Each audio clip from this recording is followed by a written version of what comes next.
Hey there, Craig from Freedom Sales Academy. Let me say hello to you, especially if you're a sales manager, sales leader, or director. Maybe you're the owner of a business with a sales team, or you might even be on a sales team. I know this information is going to help you. So we're well into the first month of a new year. How are sales going for you?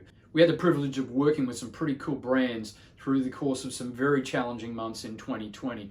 And for a lot of businesses that we talk to, 2021 is kind of already feeling a lot like 2020 did. So if you're experiencing challenges to your sales, to the sales team right now, I'm guessing you're not on your own. So we wanted to do some videos, share a little bit of content that'll give you a few tips, a few things that you can be focusing on that should take your sales in the right direction.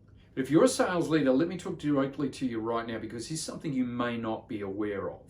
The way your team tells you they're selling is not the way they're selling. My experience shows once I'm on the road with somebody, listening to a recording of them selling, watching them sell, the way that they say they sell or think they sell is not what they actually do when they're face to face with that customer or over the phone with that customer. So I know you bring them into your office, you're talking, you're bringing them into meetings, you're training them, you may be spending a lot of money on training for them. And they say, yes, boss, yeah, I do that. That's exactly what I do when I'm in front of a customer. But when they are, it's not what they do. And it's not your fault. It's probably not even their fault. I mean, it's just human nature, is it? I'm down at an exercise class with my wife just the other day, and they say, Craig, do a plank. And I'm doing a plank. And then they take a photo. I'm not doing a plank. My plank looks more like a downward dog, right? So I think I'm doing something, but what I'm actually doing is sometimes quite different. And we want to look at that particularly in the context of the way that your team are executing versus the way that they say or think that they are executing, and get to the truth of perhaps why they aren't making it as many sales as they should be or otherwise could be. When we make a sale, we get excited. Woohoo! Ring the bell, punch the air, whatever we do, we take that on board. I nail that. I close that. What a great deal. But what happens when we miss a sale? Where do we look? Is it sometimes no? It's more to the customer, right? They weren't a great fit. They didn't have the money right now. They're going to go talk to somebody else. So we take the win, but we often don't analyze the loss, why we didn't make the sale. Now, I've been teaching for the best part of 20 years the difference between a stereotypical salesperson and the perception around a doctor. And that's what we want to talk a little bit from a fundamental point of view. Some of these tips I'm going to share will be the difference between that salesperson and that of transitioning to be more like a doctor. So what do I mean by that? Because obviously as salespeople, we're not going to go out and get medical training. What I mean is this is perception, right? So what do you think of when you think of the stereotypical salesperson? There's usually not good words that come to mind, and certainly that's what our consumers think. And up will come a big sales barrier.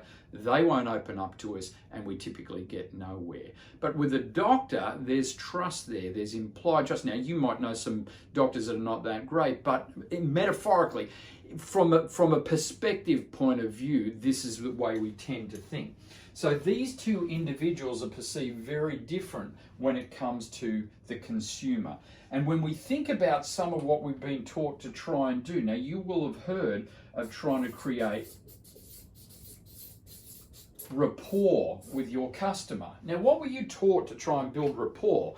Were you taught to try and find some common ground? A little bit of small talk, just be friendly, get to know them a little bit. Is that what you were taught in sales? Well, I don't tell you, only about 18% of all consumers will actually respond positively to that. That means 82% of every customer you ever talk to will be thinking, is there a point? Will you get to the point? Can you get to the point? So this is what we may not realize, and that's why we don't want to do what we're typically told. Now, you will have been told that you need to have you been taught this concept?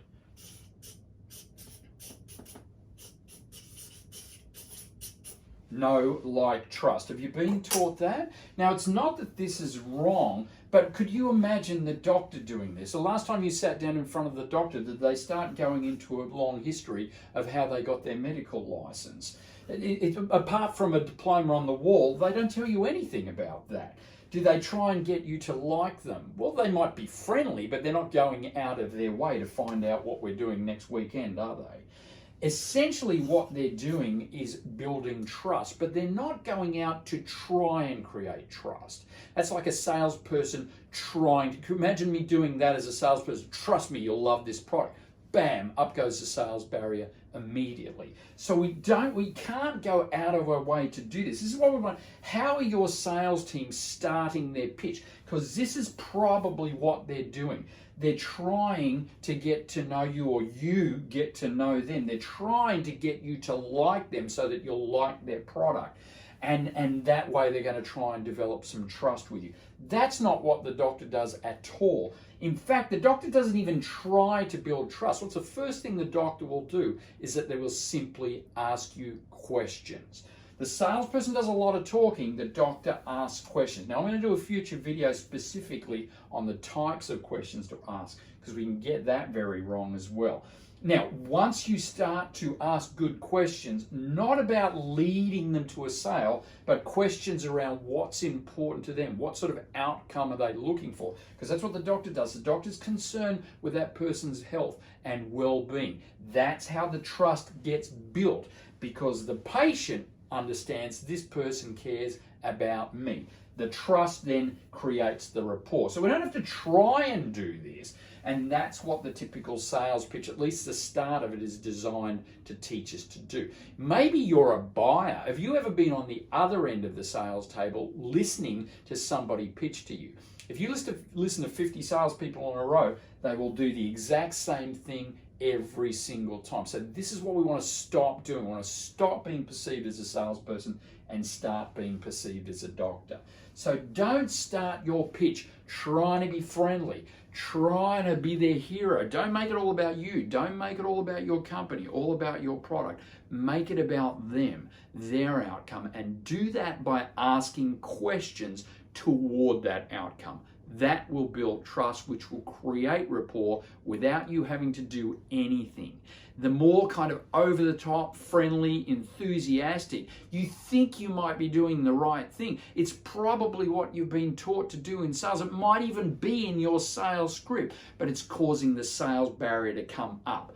They will close up. They certainly won't open up to you. You'll never know the truth of what they're really looking for, and it's going to be much harder to get to the outcome. And when you miss the sale, you're going to think it's something that they did, when really it's something that we could improve. So hopefully that information helps you. If you like that, give us a comment, let us know. If you want to see different stuff, let me know. Let me know what you need, and I'll post a video around it.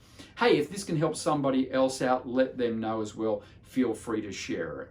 Look, nothing to pitch here. I'm not trying to promote anything. There's nothing to download. There's literally nothing for you to buy here. I just want to share this information. At my heart, I know good salespeople create good companies, and good companies create a great economy, which is great for all of us. So all the best, good luck, and good selling.